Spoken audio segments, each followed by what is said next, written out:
The day Grandpa Ned's world cracked open, he was holding a casserole dish. It was the green ceramic one, the one Alina had used for 40 years, the one that had fed this family through graduations and funerals and the long, unremarkable Tuesday dinners that Ned now understood were the best days of his life. He was standing in Karen's kitchen, about to slide it into the oven, when his great-nephew Marcus tugged the back of his sweater and said the words that would split Ned's life cleanly into before and after. "The basement hurts me, Grandpa Ned." The casserole dish hit the counter instead of the oven rack. Ned turned around slowly, the way a man turns when he's afraid that moving too fast will shatter something irreplaceable. Marcus was 7 years old. He had a juice box in one hand and his dinosaur backpack still strapped to his shoulders, just home from school, still wearing his coat. His eyes were calm. That was the part that gutted something deep in Ned's chest. Not tears, not trembling, just calm. The calm of a child who had been carrying something so long it had stopped feeling heavy. Ned lowered himself to one knee on the kitchen tile. His bad knee screamed. He ignored it. "Say that again for me, buddy," he said softly.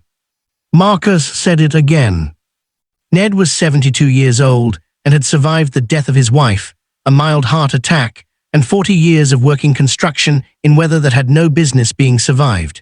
He thought of himself as a man who had made peace with hard things, a man who had learned, slowly, at great cost, that life delivers its worst without warning and without apology, and the only dignified response is to stay on your feet. He was not on his feet now. He was on his knee on Karen's kitchen floor, and his hands, which had steadied iron beams and carried Alina's casket and held his grandchildren at birth, were trembling. Because Marcus was his brother Daniel's boy. Daniel, Ned's youngest, the one Alina had worried about most, not because he was cruel, she'd always said, but because he was sealed. Even as a boy, he'd been sealed shut in a way that made her uneasy. She'd told Ned once, late at night when the house was quiet, "I love him, but I don't know him. I've never known him." Ned had told her she was being dramatic. He'd kissed her forehead and turned out the light. He had been wrong about so many things. He didn't go to Daniel's house that night. He wasn't ready. He understood this about himself with the clarity that only age provides, that he needed time to grieve before he could act, or he would arrive at that green-shuttered colonial with 40 years of failure in his hands and do something he couldn't take back. Instead, he sat in Karen's living room after Marcus fell asleep, and he let it move through him. He thought about Alina first. She always came first. She'd been gone 6 years, and there were still mornings he reached across the bed before he remembered, still afternoons he composed sentences to tell her before the absence landed again, fresh and exact as a new wound. He thought about what she would say right now. He could hear her voice without trying. "Ned, stop blaming yourself and do what needs doing." She'd always been faster than him, cleaner. She could move from grief to action without the long, swampy middle that always caught him. He didn't have her for this. That was its own grief, separate and sharp, sitting inside the larger grief like a stone inside a stone. He thought about Daniel as a boy, quiet, yes, but there had been good years.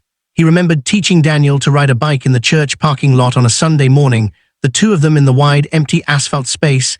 Daniel's face split into a grin so wide and unguarded that Ned had laughed out loud at the sight of it. He remembered Daniel at 12, sitting at the kitchen table doing homework with his tongue pressed between his teeth in concentration.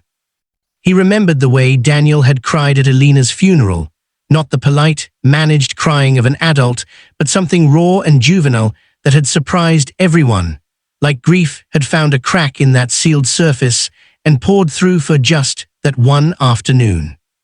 Ned had thought, watching his son cry over Alina's casket, he loved her.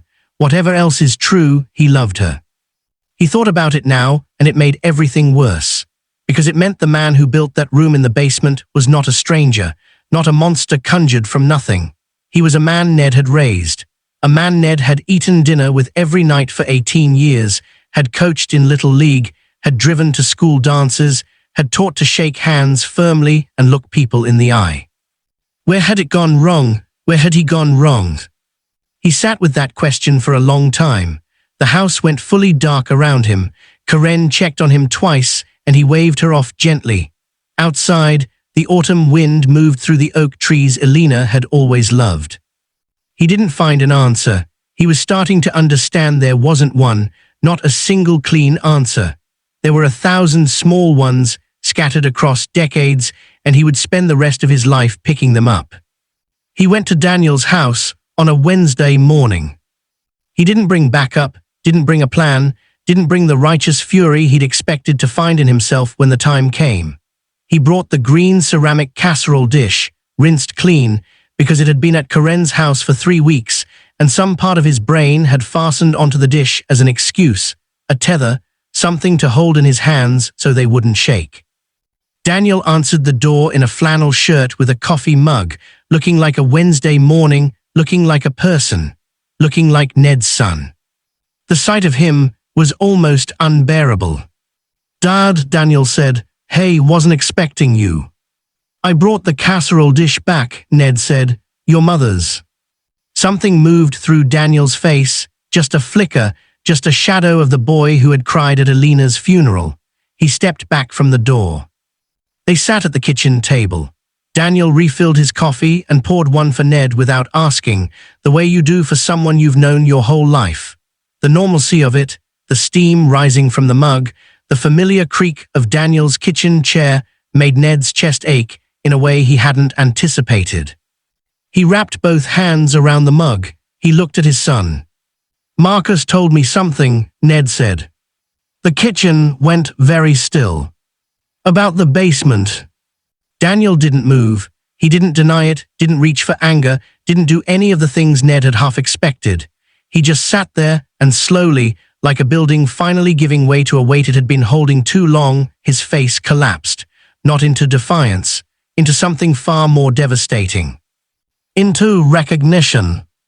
Into a shame so deep and old, it seemed to have been living behind his eyes for years, waiting for exactly this moment. "Dad," his voice broke on the single syllable. "Don't," Ned said. His voice was quiet, but it had weight. "Don't explain it yet. Just sit here with me for a minute." This surprised Daniel. Ned could see that. He'd expected rage, perhaps. The door kicked in, a father's fury.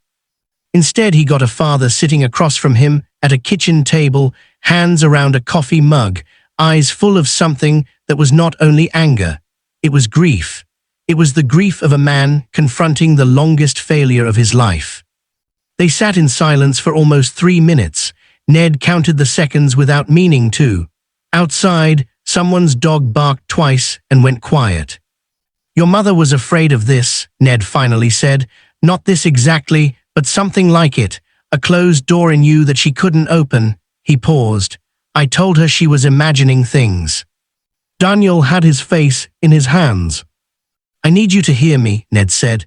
"I'm going to make some calls today. The people who need to know, they're going to know. Marcus is not going to be in that house, Daniel, not until things change, and I mean change, not until people stop looking." He leaned forward. "But I'm not going to disappear on you. I'm not going to pretend I don't have a hand in whatever is broken inside you. I don't know how it happened, and I may never know. But you are my son, and I am 72 years old, and I have buried your mother, and I am not going to bury you too." Daniel was crying now, silently, into his hands. "That doesn't mean what you did is all right," Ned continued. "It isn't. It is about as far from all right as anything I have ever sat across from. And Marcus," his voice finally broke, just slightly, just once. He pressed it back together. "Marcus deserved better. He deserved so much better. And getting him that comes first, before everything." He stood up from the table. His bad knees screamed. He picked up Elena's casserole dish. At the kitchen doorway he stopped, with his back to his son, and he stood there a moment listening to Daniel cry. "Your mother would have known what to say right now," Ned said quietly. "She always did." A long pause. "I'm going to have to do my best without her." He walked to the front door and let himself out into the pale October morning. He sat in the car. He put the casserole dish on the passenger seat, Elena's seat, and he rested one hand on the cool ceramic for a moment, as if she might answer back. She didn't, she never did. And yet somehow, on this Wednesday morning, in this quiet way, he felt less alone in the task ahead than he had any right to. He picked up his phone. He began to make the calls.